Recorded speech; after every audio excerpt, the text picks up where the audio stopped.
Hello listeners, आप सुन रहे हैं डेविल्स डार्क प्रिंसेस का एपिसोड 38। अब आगे।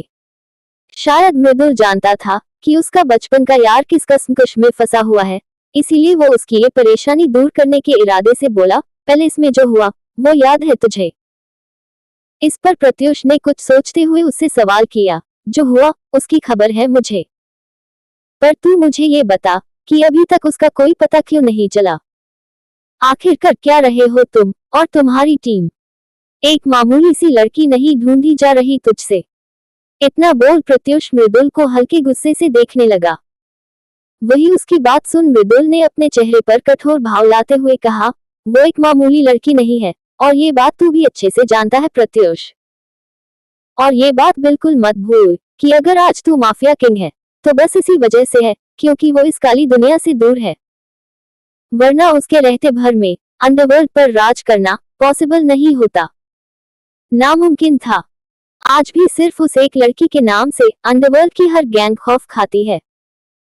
तो तू समझ सकता है कि अगर वो खुद को छुपाना चाहे तो किसी की इतनी औकात नहीं है कि उसे सामने ला पाए। इतना बोल मृदुल ने एक झटके से गाड़ी की ब्रेक मार दी।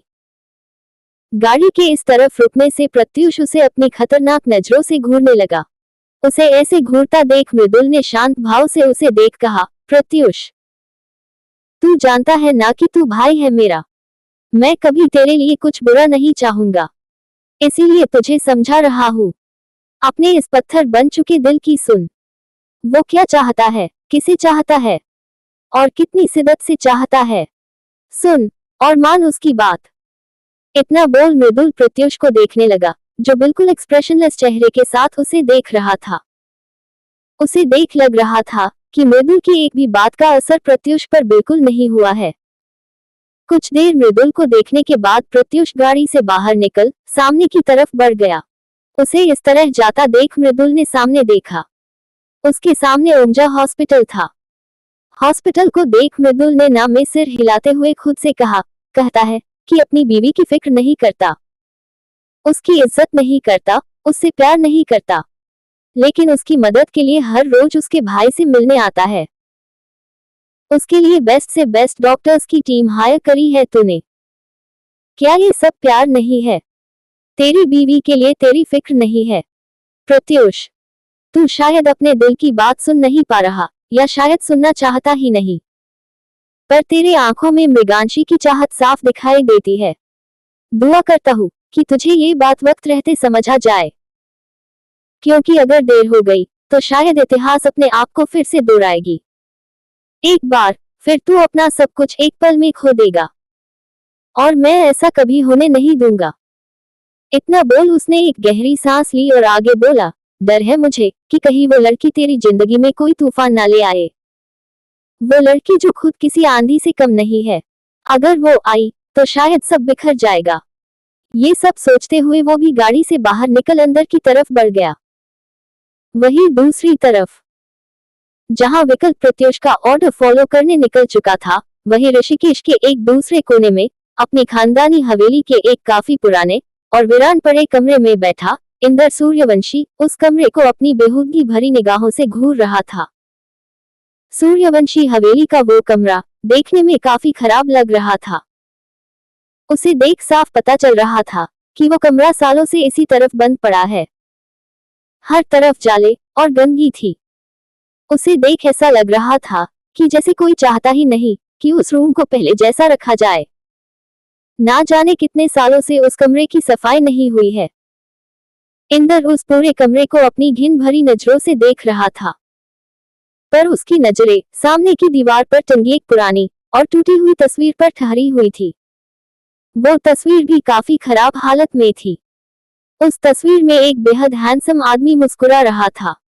वो देखने में काफी डेजिंग लग रहे थे। उस आदमी का चेहरा काफी हद कर प्रत्युष जैसा था, या ये कहना गलत नहीं होगा कि प्रत्युष बिल्कुल इनकी ही परछाई था। वही दरवाजे पर खड़ी विभा अपने पति को इस तरह देख काफी उदास लग रही थी। तभी उसकी नजर भी सामने की तस्वीर पर गई, जिसे एक नजर देखते ही विभा की आंखों में नफरत और घिन दिखने लगा। तभी अंदर खड़ा इंदर अपने दांत पिसते हुए गुस्से से बोला, क्या तूने हर बार ये सोच रखा है कि मुझसे मेरा हक छीन लेगा? सालों पहले जो तूने किया आज वही तेरा बेटा करने आया है। जानता है तू? अरे नहीं नहीं, जानते हो मेरे सो कॉल्ड बड़े भैया कि आपके और आपके बेटे में क्या अलग है? रुको मैं बताता हूँ। वो क्या है ना, तुझ जैसे के लिए मेरे मुंह से इज्जत के कुछ शब्द नहीं निकलते। तो रुक मैं वापस अपने उसी फॉर्म में आता हूँ। हाँ तो कहाँ था मैं? हाँ, तू एक निहायती बेवकूफ इंसान था, एक इमोशनल फूल जिसे 2-3 आंसू बहाकर अपने काबू में किया जा सकता था। लेकिन तेरा बेटा अलग है, बहुत अलग। वो तुझ जैसा बेवकूफ नहीं है, वो एक शातिर खिलाड़ी है। पर चिंता मत करो बड़े भैया, जिस तरह मैंने आपको यहाँ से वहां भेजा उसी तरह आपके उस बेटे को भी आपके पास भेज दूंगा। पर उसकी मौत आपसे कम दर्दनाक होगी। वो क्या है ना, भतीजा है मेरा, उसे ज्यादा तकलीफ में नहीं देख सकता। इतना बोल इंदर सामने टंगी तस्वीर को देख डेविल स्माइल करने लगा। उसके चेहरे से साफ पता चल रहा था कि उसके दिमाग में कुछ बेहद खतरनाक चल रहा है, कुछ ऐसा जो शायद प्रत्युष के लिए काफी बुरा साबित होने वाला था। वही उसकी बात सुन विभा के चेहरे पर भी एक शातिर मुस्कुराहट आ गई। वो दोनों इस बात से बिल्कुल अनजान थे कि उनके घर में ही एक लंका भेदी है। प्रथा उन्हीं से थोड़ी दूर खड़ी उन दोनों को अपनी घिन भरी नजरों से देख रही थी। उसके आंखों में आंसुओं के साथ साथ अपने खुद के माँ बाप के लिए नफरत की झलक साफ दिखाई दे रही थी।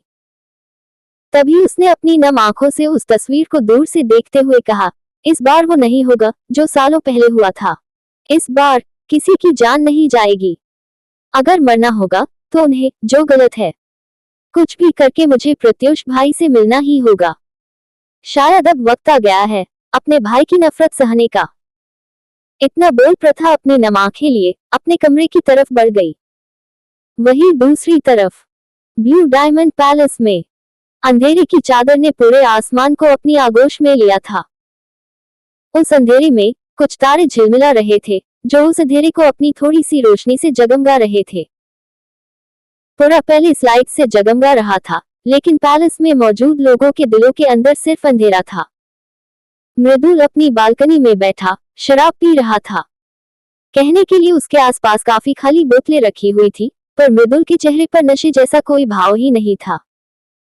उसका चेहरा बिल्कुल सीरियस था, जैसे इतना पीने के बाद भी उसे चढ़ी नहीं।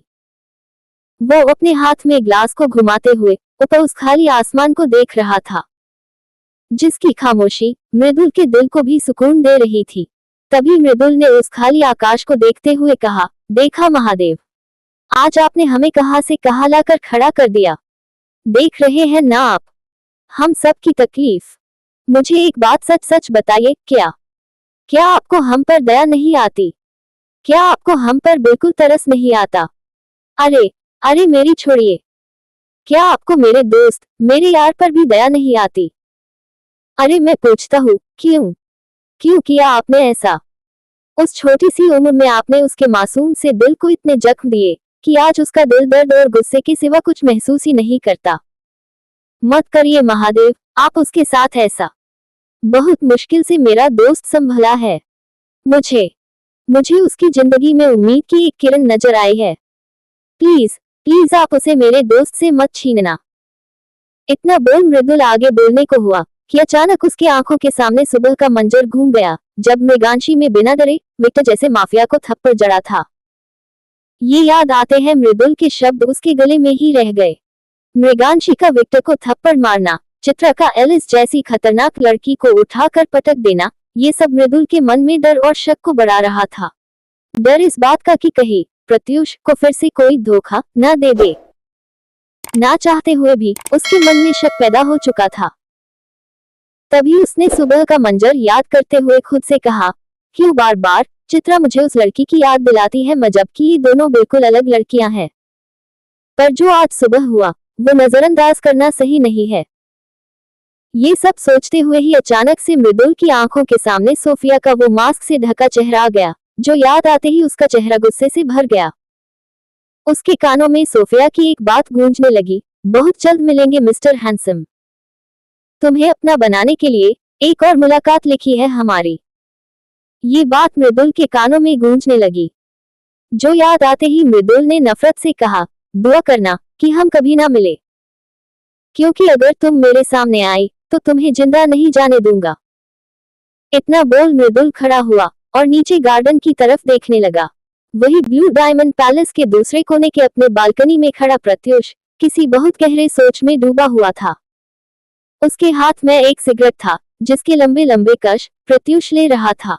कुछ सोच प्रत्युष खुद से ही बोला, आज मेरी सच्चाई तुम्हारे सामने आ गई, पर तुम मुझसे डरी नहीं, बल्कि तुमने मेरी माँ से मेरी असलियत छुपाई ताकि एक माँ को अपने बेटे का ऐसा रूप ना देखना पड़े, एक माँ के सामने उसके बेटे का सिर ना झुक जाए।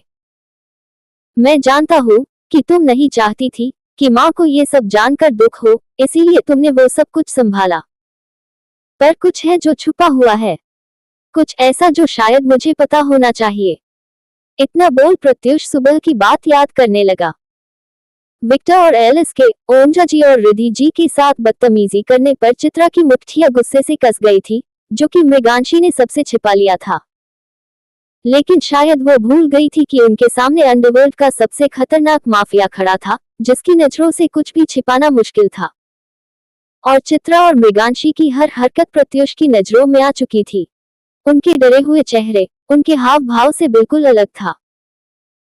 प्रत्युष ने साफ साफ देखा था चित्रा की गुस्से से कसी हुई मुठिया, साथ ही एलिस जैसी इतनी खतरनाक लड़की को इस तरह पटक देना प्रत्युष के मन में भी शक के बीज बो चुका था।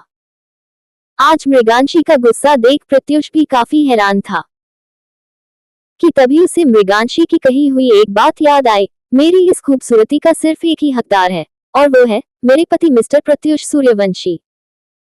ये बात याद आते ही प्रत्युष के एक्सप्रेशनलेस चेहरे पर एक स्माइल आ गई।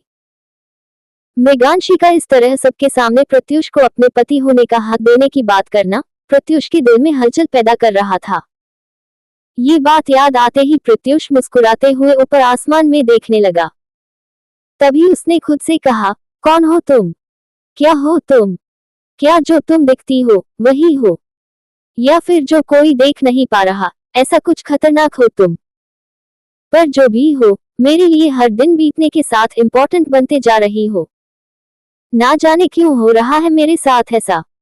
आज पहली बार कोई पैंथर के दिल पर हावी हो रही है। इतना बोल प्रत्युष की आंखें अचानक नम हो गई। उसने आसमान में एक सबसे ज्यादा चमकते हुए तारे को देखते हुए नम आंखों से कहा, आप देख रहे हैं ना डेड, आपका प्रत्युष आज कितना अकेला है।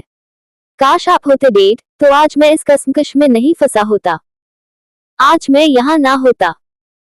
काश वो रात कभी आए ही ना होती जब ये पूरी कायनात कयामत बनकर टूटी थी हम पर। काश आपको अपनों की सच्चाई दिख जाती, उनका दोगलापन दिख जाता, उस इंदर सूर्यवंशी की घटिया नीयत दिख जाती, तो आज आप यहाँ हमारे साथ होते।